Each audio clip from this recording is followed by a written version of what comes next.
welcome to the River Bure. This is a river that separates both Houghton and Wroxham, and it stretches as far as 22 nautical miles. It then goes out to Braden Water, Great Yarmouth, and eventually out to sea. The Broads in total is made up of 7 rivers. They do include the Bure, they also include the Ant, the Thurn, the Yare, the Jet, the Waveney, and of course the Wensum, and that is where it goes out to Norwich.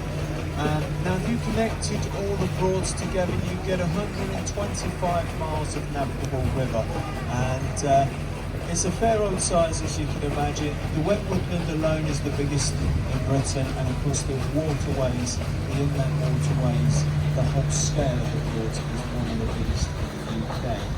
Because if you've got 125 miles of navigable river, you take into consideration that there are 63 Broads on the Northern Broads.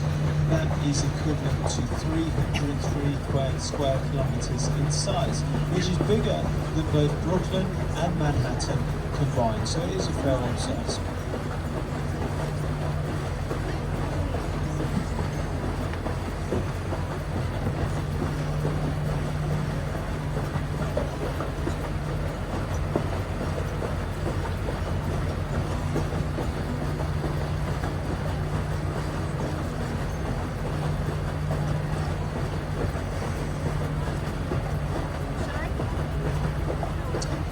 Okay, so some of you may be familiar with the Norfolk Wherries. The Norfolk Wherries, for those of you who don't know, are old wooden cargo carrying sailing vessels that used to operate here on the Broads, transporting all the goods through the different rivers and dropping them off at the local stake. And the stake was almost like a miniature harbour where the wherries could load up and offload their cargo.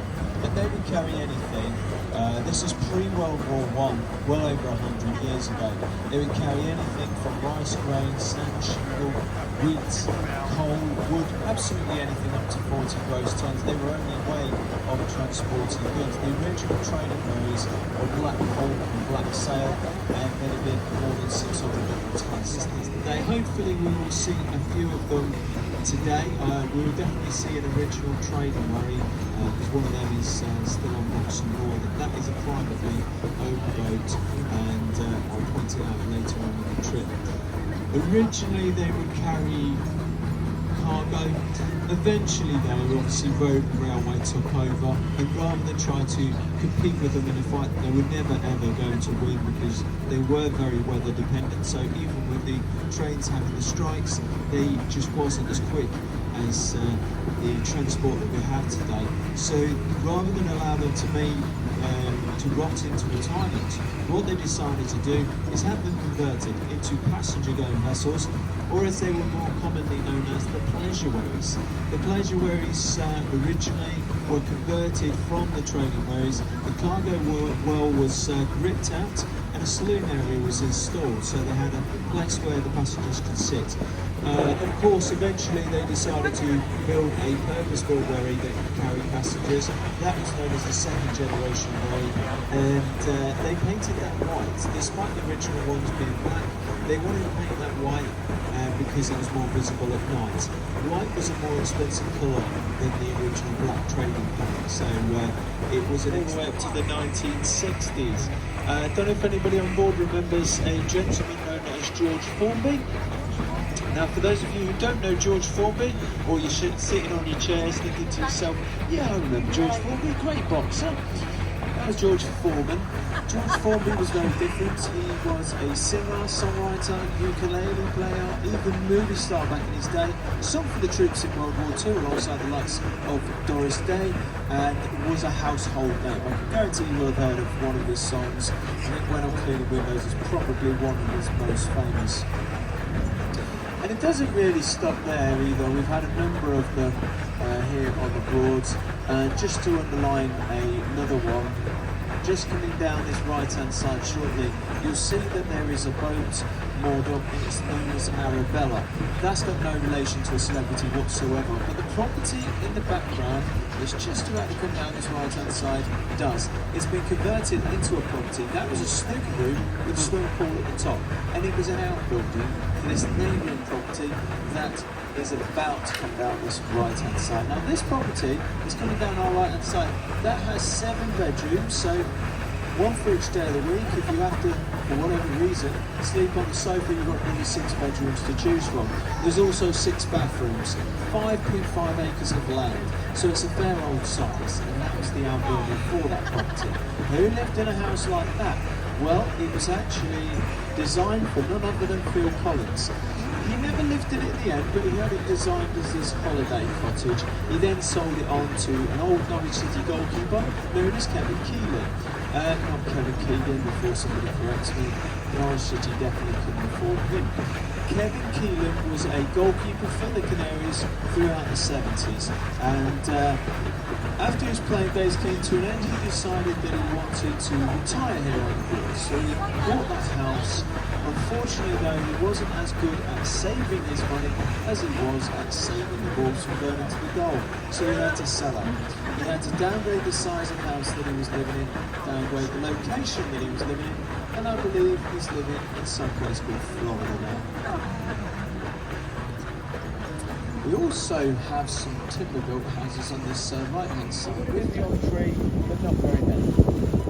So they didn't want to waste the trees, so what they decided to do is they knew they had to introduce something that was a suitable alternative, because Britain was chopping trees down and sticking them straight onto the fire to heat their homes. This is way before EDF and British gas was involved. So what they decided to introduce to Britain was medieval peat digging. Peat is like a mixture of dry leaves and tree. So we were digging it out for pretty much 600 years, and then in the 15th century they abandoned it. So these 63 graves that you see were dug out for mainly their peat. And then the effects of global warming started to become a bit more apparent. So the sea level started to rise. The rivers started to rise with the sea levels because obviously they were connected to the sea. And they overflowed these entrances and flooded the Broads. Nowadays, obviously, it's a bit of a safe haven for the likes of wildlife, as well as a great area to go sailing with as well. The word Broad, by the way, is said to have come from the word Broadinger, which is an Anglo-Saxon term that means widening of the river, though that has never been proven. So I said to you that I would show you an original trading where we're going to get a good glimpse of one. It's going to be coming down this right hand side. This is known as the Solace, and first constructed in 1912, so well over, it's over 100 years old now. So it's kept in pristine condition. This is actually privately owned, but it's an original trading wherry. It has that Jenny Morgan flag right at the top of the mast. That indicates that it's a wherry. There's not enough room for, well, there's not enough money in trading no more, so we'll convert it into a passenger going vessel, and that's what the powerfully little one, which in nowadays money is next to nothing, but back in the 1930s that would have been an awful lot of money.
Okay, ladies and gentlemen, as we approach the Barton House Railway and the Wherry Yacht Charter Trust, just on this left-hand side, we also near the last few bends of our journey.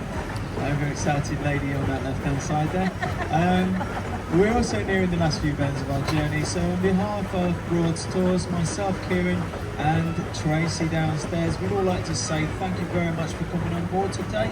We do hope you enjoyed it, and if I could just ask one more favour of yourselves, ladies and gentlemen, and that is just to remain in your seat until we have the vessel safely moored up alongside, and I will let you know when it's safe to disembark. Thank you very much for your patience.